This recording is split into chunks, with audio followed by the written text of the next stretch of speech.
روزے کا ٹوٹ جانا۔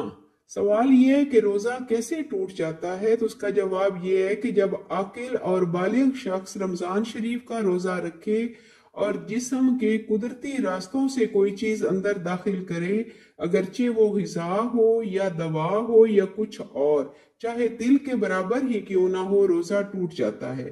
مثال کے طور پر کوئی چیز ناک یا منہ کے ذریعے جسم میں داخل ہو یا پیشاب پخانہ کے ذریعے، تو روزہ ٹوٹ جائے گا۔ جن چیزوں سے روزہ ٹوٹتا ہے ان کو مفسدات روزہ کہتے ہیں، اور مفسدات کی دو قسمیں ہیں، ایک وہ جن سے صرف قضا واجب ہوتی ہے، اور دوسری وہ جن سے قضا اور کفارہ دونوں واجب ہوتے ہیں۔ کن صورتوں میں کفارہ لازم ہے؟ تو اس کا جواب یہ ہے کہ رمضان کے مہینے میں روزہ رکھ کر جان بوجھ کر ایسی چیز کھا لی، نمبر ایک جو دوا، غذا یا لذت کے طور پر استعمال کی جاتی ہے، اور جان بوجھ کر کھا لی، تو اس کے روزہ ٹوٹنے کا کفارہ واجب ہوگا۔ روزہ ٹوٹنے کا کفارہ کیا ہے؟ روزہ ٹوٹنے کا کفارہ یہ ہے کہ ایک غلام آزاد کرے، لیکن ان ملکوں میں غلام نہیں ہے، اس لیے یہاں صرف دو صورتوں سے کفارہ دیا جا سکتا ہے، نمبر ایک کہ 2 مہینے کے لگاتار روزے رکھے، اور دوسرا کہ اگر 2 مہینے کے روزے رکھنے کی طاقت نہ ہو تو 60 مسکینوں کو 2 وقت پیٹ بھر کر کھانا کھلائے، یا 60 مسکینوں کو فی آدمی 2 کلو گندم یا اس کی قیمت دے دے۔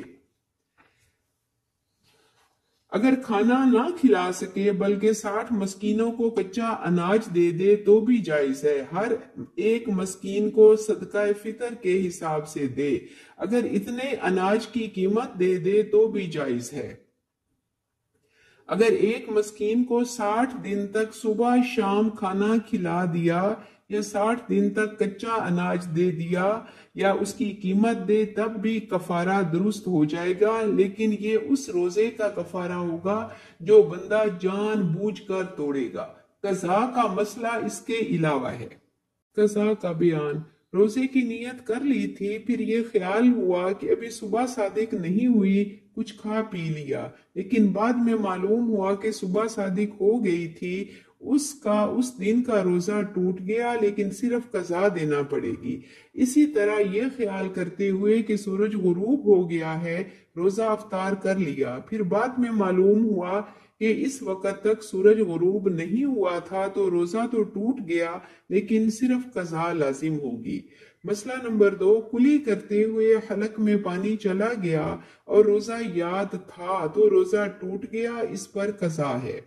مسئلہ نمبر 3، روزے دار کے منہ میں کوئی ایسی چیز زبردستی ڈال دی گئی جو حلق سے نیچے اتر گئی تو روزہ ٹوٹ گیا لیکن صرف قضا ہوگی۔ نمبر 4، منہ سے خون نکلا، اس کو تھوک کے ساتھ نکل لیا تو روزہ ٹوٹ گیا، لیکن خون اگر تھوک سے کم ہے اور خون کا ذائقہ حلق میں معلوم نہ ہو تو روزہ نہیں ٹوٹتا۔ مسئلہ نمبر 5، اگر کسی نے بھول کر کچھ کھا پی لیا اور یہ گمان کیا کہ میرا روزہ ٹوٹ گیا، پھر اس کے بعد جان بوجھ کر کھا لیا تو روزہ تو جاتا رہا، لیکن قضا واجب ہے، کفارہ لازم نہیں ہے۔ مسئلہ نمبر 6، قے آنے سے روزہ نہیں ٹوٹتا، چاہے کم ہو چاہے زیادہ ہو۔ نمبر 7، نکسیر کا خون حلق میں جا کر پیٹ میں چلا گیا تو روزہ ٹوٹ گیا لیکن قضا ہے، کفارہ واجب نہیں ہے۔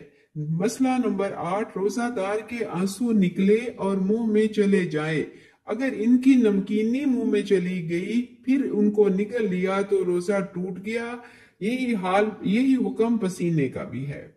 مسئلہ نمبر 9، دانتوں میں گوشت کا کوئی ٹکڑا یا کوئی چیز اٹکی ہوئی تھی، اس کو نکال کر کھا لیا یا حلق سے نیچے چلی گئی، اگر وہ چنے کے دانے کے برابر یا اس سے زیادہ ہے تو روزہ جاتا رہا، اگر اس کو منہ سے باہر نکال لیا اور دوبارہ منہ میں رکھ کر نگل لیا تو چاہے وہ چنے کے دانے سے کم بھی ہے تب بھی روزہ ٹوٹ گیا۔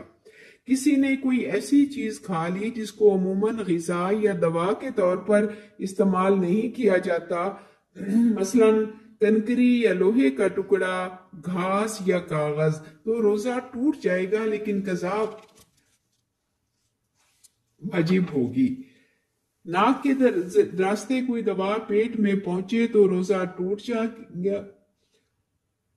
انیما کرانے سے روزہ ٹوٹ جاتا ہے۔ لیڈی ڈاکٹر کے چیک کروانے سے روزہ ٹوٹ جاتا ہے۔